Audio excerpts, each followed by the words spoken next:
Hi everyone, Dr. Andi here, and it is time for today's Facebook Live. I hope you've all had an absolutely wonderful holiday. Happy New Year to everyone. I hope you guys enjoyed your holidays and took the much needed rest and break that most of us need this time of year. I am back in the clinic, but I am still off from seeing patients today, so I'm still enjoying some of my holiday before I get to bring everybody back in next week and start seeing my patients again and treating. So I hope you guys took this time to rejuvenate and regenerate. I hope everyone had an amazing holiday. And so today we are back and we're going to answer all of your keto questions. It's such a great time to really log on and to be a part of this call. I know a lot of us need a little bit of a reset. Some of us need sort of a bit of a restart if we maybe deviated a bit from our typical healthy lifestyle, healthy diet. So it's a really great way to start the year. For those of you who are new, I'll give you a little bit of background on myself and who I am, and then I will get started answering all of your questions. So I am a naturopathic doctor. I have been practicing for almost 10 years now. I practice up in Toronto, Canada. So it's a little bit cold up here, but we haven't gotten a ton of snow just yet, so that's not too bad for us. I started initially with a focus in sports medicine. I was a dancer, personal trainer, Pilates instructor, martial artist.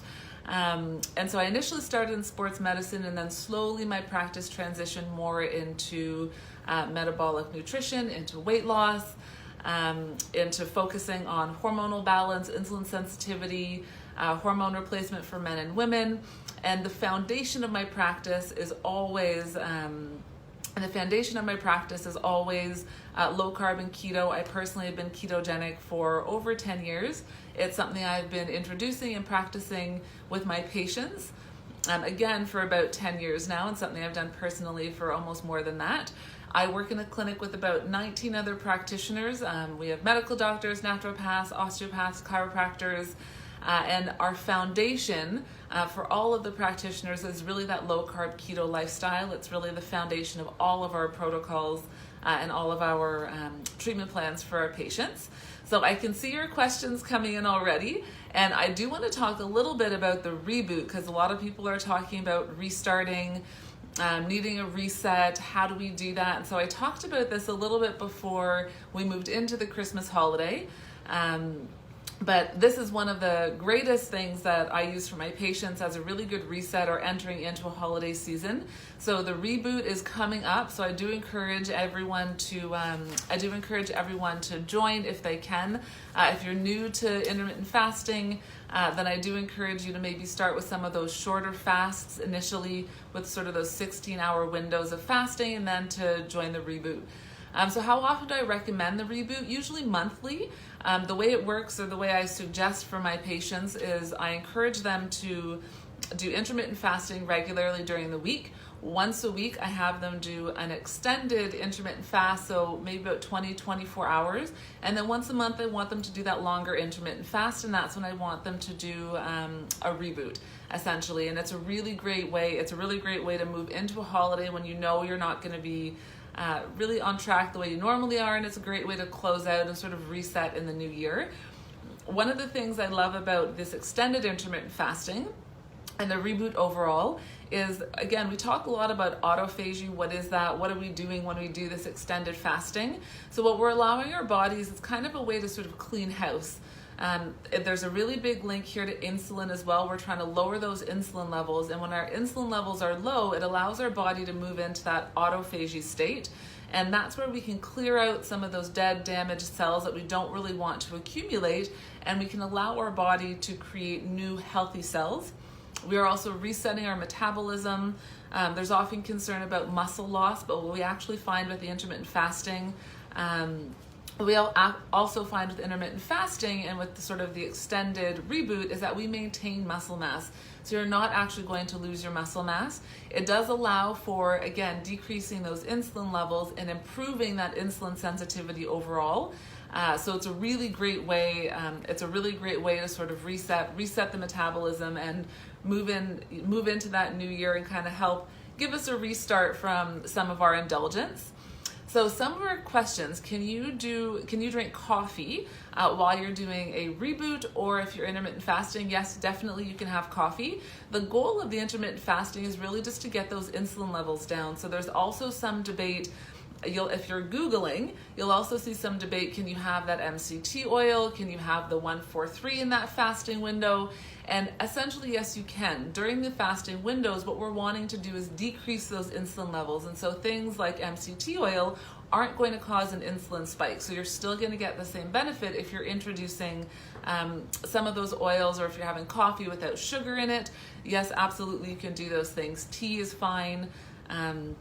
Bone broth is fine, and in the reboot, that kit will come with all of the things that you need during that period of time. So in the reboot, follow what's in your kit, and then after that, yes, you can still do your coffee or your 1-4-3 or however you want to add those things in.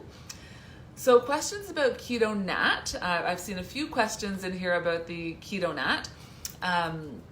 So I'll just explain a little bit about what that is. I know Dr. Lowry did a really great post on that earlier, so I won't do too much because he's got a great video that was just posted. Essentially what it is are ketones made through a natural fermentation process.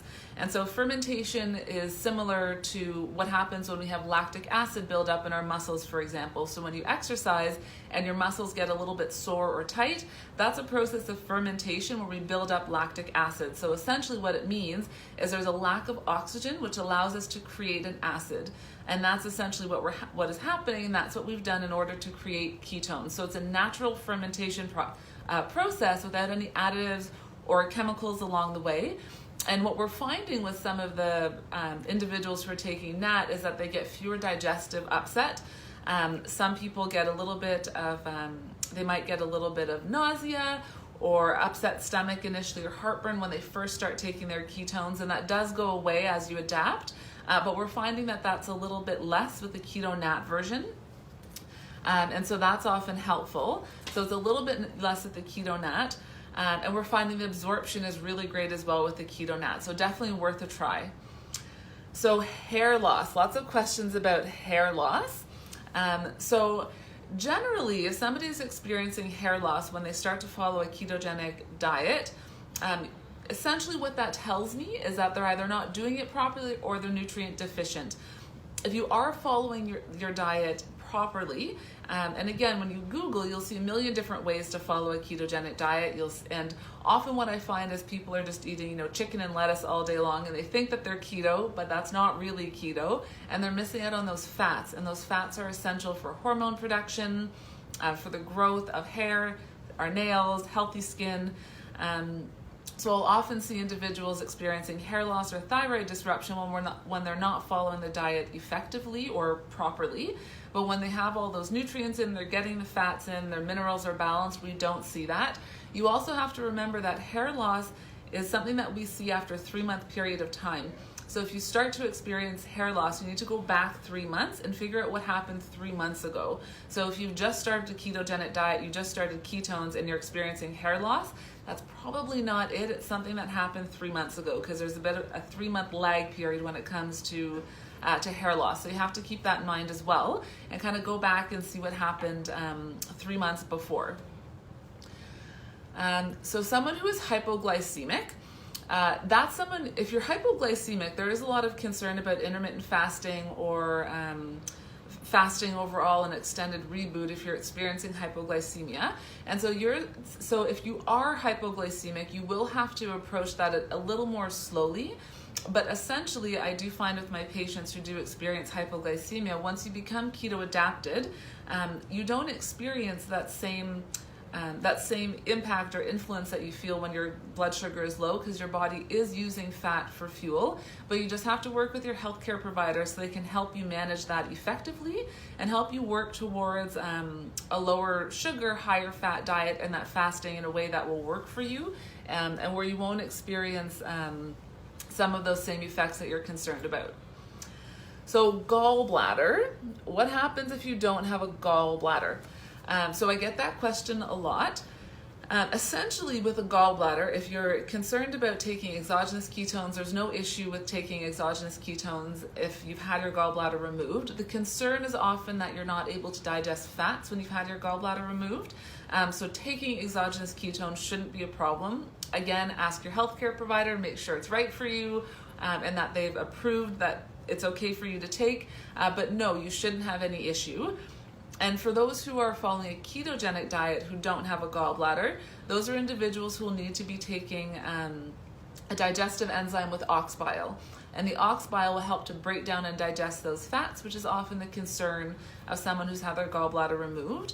Even if my patients are not keto, if they've had their gallbladder taken out, I'm asking them to take those digestive enzymes, because at no point do I ever want my patients on a low-fat diet. We need fats in our diet for healthy hormone production, for, again, as I mentioned earlier, healthy skin, healthy nails, for brain health. So I'm never putting my patients on a low-fat diet. So I would be giving them, even if they're not keto, I'm still giving them digestive enzymes with ox bile in them. So Graves' disease and ketones and ketosis. So I'm not sure if you're asking if it's safe for you to take or if there's benefit. So again, if you have any medical condition, you have to work with your healthcare provider. And it's important to know that taking exogenous ketones or following a ketogenic diet will not cure any medical condition, but there are areas where it could be beneficial. Taking exogenous ketones or following a ketogenic diet should not disrupt thyroid hormone production. So if you do suffer from Graves', or even on the opposite end, if you suffer from Hashimoto's, you shouldn't see a negative impact on your thyroid because you're following a ketogenic diet or because you're taking exogenous ketones. We do often get questions about autoimmune conditions overall, and so I tend to get that every week, so I'm going to wrap this all together. And so again, this would also include fibromyalgia and chronic fatigue. Lupus, I get a lot of questions on as well from an autoimmune standpoint. So would there be benefit to an autoimmune condition if you start to take exogenous ketones or follow a ketogenic diet? And so I always like to talk about the underlying contributing factors to autoimmune. Most people are told that autoimmune, we don't know the cause, there's no cure, we don't know why it happens. What we often see with autoimmune is there's a very high stress response. And so something that happened, either a stressful response over a long period of time or a very stressful event that happened right before the onset of autoimmune. So we know that stress is a very high trigger. We also know with autoimmune conditions is we see three things. We see underlying systemic inflammation, we see mitochondrial dysfunction, and we see low BDNF. So what is BDNF? BDNF is brain-derived neurotrophic factor. It's a protein in the brain that allows for new neuronal connections to be created. And what we find is that individuals who suffer from autoimmune conditions often have low BDNF levels. BDNF is also associated with cognitive decline, so low BDNF levels are associated with impaired cognition as we age. As we age, we lose BDNF anyway. And there's also a genetic component there. Some of us genetically do not make or are not genetically predisposed to making optimal BDNF levels. So that's something that we often see underlying autoimmune condition is that BDNF level. And what we've found is that the two best ways to upregulate BDNF are through intermittent fasting or extending that intermittent fast, and through ketogenic diet or exogenous ketones. They've found that beta-hydroxybutyrate can actually upregulate BDNF production, so there could be some benefit there. We also know mitochondrial dysfunction will underlie autoimmune conditions, and the mitochondria is the powerhouse of the cell. That's where we create all the energy in our body, so it's essential that the mitochondria is functioning optimally. And in autoimmune conditions, we see that the mitochondria isn't functioning as optimally as it should, and we found that beta-hydroxybutyrate can actually enhance mitochondrial function. It also encourages the production of something called glutathione, which is one of our most potent antioxidants. So glutathione can actually help improve mitochondrial function and energy production, and can work to help act as an antioxidant. And antioxidants are what we need to help manage those free radicals produced by stress. So there are a few multifactorial issues there, as well. And then again, addressing that underlying systemic inflammation. So and again, a ketogenic diet, exogenous ketones will not cure any health condition or autoimmune condition, but there could be benefit from some of those underlying conditions that are impacting. So are there any interactions with pain and antidepressant medication? We get lots of medication questions. Obviously, if you're on medication, you have to work with your healthcare provider. That's essential. But I do have a lot of patients who are taking medication, pain, antidepressants, anxiolytics, and who are taking ketones or following a ketogenic diet. So if your doctor has said that that's safe for you, what I usually recommend is just taking them away from your prescription drugs. So if you're taking an antidepressant or pain medication, just give yourself about a 3-hour window before adding in your ketones. And if they've approved it for you, then adding that window in should be all that you need. But we do get a lot of questions about that. There is often concern about the antidepressant because there's been some research looking at the role of ketones when it comes to mental health. And what we have found is that beta-hydroxybutyrate has been shown to upregulate a neurotransmitter in the brain called GABA. And GABA is a very calming neurotransmitter. It's something I often give to individuals who are suffering from anxiety or to depression. And for those who do suffer from either of those conditions, we often see an imbalance in those neurotransmitters, which are chemical messengers in the brain. So again, those are some of the concerns if somebody is on an antidepressant. So if you're in natural ketosis, why would you take exogenous ketones? That's a great question. And essentially what we're finding, if you're already in nutritional ketosis, what you end up with when you add in the exogenous ketones is a cumulative effect. Some people get concerned that their body is going to stop making ketones. What is the benefit if you add the ketones in? And essentially what happens is you have a cumulative effect and you increase your blood ketone levels. So often we'll find that individuals can get higher blood ketone levels than they normally do just through nutritional ketosis alone, and they get greater benefit when they do add in the exogenous ketones. We also see really great benefit from an endurance or a fitness or performance standpoint as well. So that's often somewhere where we'll see improvement if you're already in nutritional ketosis. So for those who are already following a ketogenic diet, I often encourage trying and just adding in the exogenous ketones and experience the benefit for yourself. And again, often you'll experience greater energy, greater endurance, and so it just amplifies the effect that you've been getting from a ketogenic diet. And that goes along actually with the question of, well, what if you're not following a ketogenic diet? And when we look at at the benefit of someone who's just in nutritional ketosis, in ketosis and taking exogenous ketones, or following a typical diet and taking exogenous ketones, you will still get benefit if you're on a normal, just haven't changed your diet at all, and you're taking exogenous ketones. That's one of the greatest benefits of being able to supplement with them if you can't follow the diet, or if you're not able to get into nutritional ketosis. Some people that can take 6 months. Then you can still experience the benefit of having ketones in your system and of an elevated blood ketone level. But the greatest benefit is seen when you're following nutritional ketosis and a ketogenic diet together. So how long do the effects of ketones last? That depends. That depends for everyone. Everyone will be different, but there's a period of time, anywhere from 3 to 6 hours it could stay in your system for, but it depends on how quickly your system will use them or how much is needed at that specific amount of time. You can't overdose on ketones. They're water soluble, so if your body doesn't need it, it will just come out in your urine. But if you are active or if you have a higher need or demand for ketones, then they'll be used a little bit faster.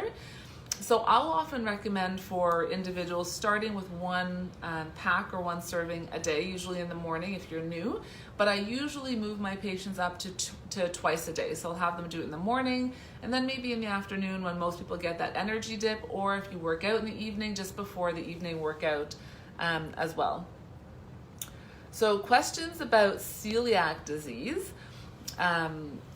So questions about celiac disease, I do get that question a lot. So there's some really great information looking at the role of exogenous ketones or beta-hydroxybutyrate on the gut.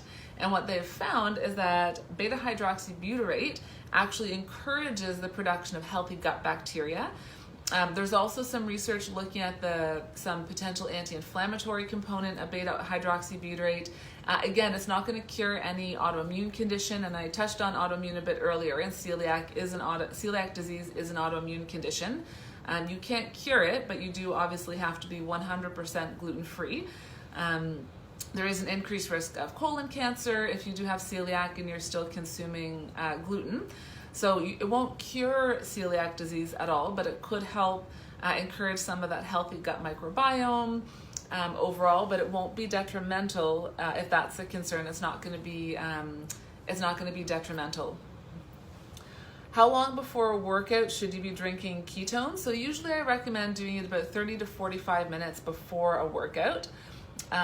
So usually that's the sort of ideal time to allow for absorption and for your body to be able to use it. So I would do about 30 to 45 minutes. So genetic liver disease, so that's a very broad question. So I'm going to wrap that more into whether or not it's safe if somebody had for the liver overall. I can't really comment on any specific genetic liver condition. I'm not really sure what that liver condition would be, but I will address whether or not it's safe for the liver overall. And I'll actually add the kidney into there as well, because there's a lot of concern about exogenous ketones or the ketogenic diet and the impact on the liver and the kidney. And so we'll start first by saying there's no evidence to this point to show that exogenous ketones are detrimental to the liver or to the health of the kidney. But what we have actually found is that beta hydroxybutyrate could actually be beneficial to the health of the liver, and it could also be beneficial to the health of the kidneys overall. So we're not seeing detrimental effects, we're actually seeing beneficial effects in studies looking at exogenous ketones.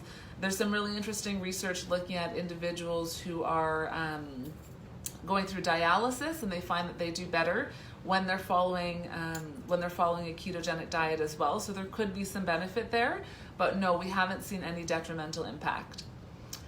So are people with AFib affected by ketones? So I'm not sure if you're asking just if it's safe to take if you have AFib.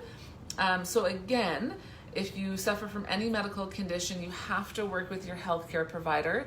But overall, at this point, the patients I have who suffer from AFib, I do have some who are ketogenic and taking exogenous ketones, but I am monitoring them closely, and for them it hasn't shown any detrimental impact. But again, you have to work with your healthcare provider. To make sure that that's safe for them. So if you're not following a ketogenic diet, can you do intermittent fasting? So yes, absolutely you can do that. The intermittent fasting and the reboot are some of the first things I introduce to my patients right off the bat who aren't able to change their diet. I find that adding in the exogenous ketones and then adding in the fasting is actually one of the best ways for them to see results really quickly, even if they're not able to change their diet yet. So yes, absolutely, I would add in intermittent fasting and ketones, even if you're not making a dietary change.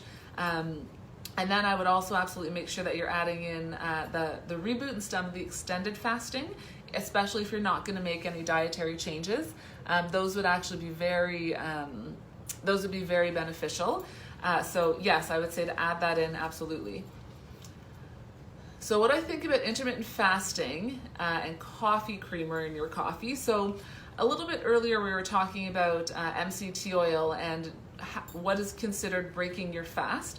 And so as long as in that fasting window you're not consuming, we don't want the insulin spike. It's that low insulin that we're looking for in those fasting windows. So yes, I do often allow cream in coffee in that fasting window. I will allow MCT oil in that fasting window, but I'm still wanting to make sure definitely no sugar in your coffee or anything like that, because we're wanting to make sure that we decrease. We want to make sure that we're decreasing the insulin response. All right.